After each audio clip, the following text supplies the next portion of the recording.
Magandang hapon po sa lahat. Mag-herbal po tayo. So ito ay charcoal po.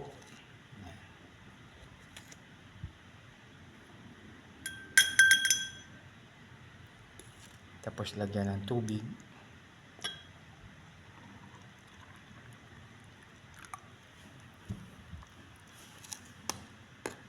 Tapos haluin po siya.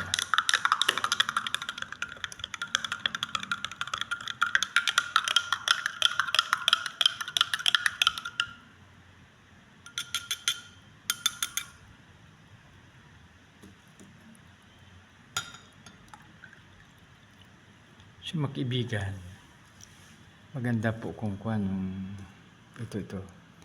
So kasi mayroon siyang latak. Pero bago ito iinumin, parang paanuhin muna, patininin muna. Yan. Tapos yung iba ay pwede rin po na ganito ang gagawin, no? Isala muna natin, di ba, yung parang coffee. Yan, parang coffee po siya. Parang coffee siya na ganun siya.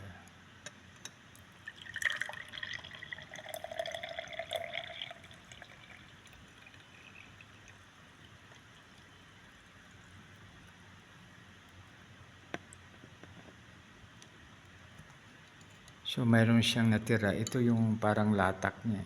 Latak po niya. Yan. Pero ito, patiningin pa siya ng 5 minutes para lang pababa yung, ibig sabihin yung hindi papino. Kasi ito ay activated charcoal, naka-chamber po ito. Ibig sabihin na pag gawa nito ng charcoal, walang usok na lalabas, naka-chamber siya. So kaya pag tingnan mo, parang maingay. Pag anuhin mo sa tenga, maingay siya. So ibig sabihin, yan ang original. Ibig sabihin yan ang charcoal na naka-chamber. Iba kasi yung uling na ordinary. Ito hindi siya ordinary uling. So ito po mga kaibigan ay pwedeng inumin. Yan.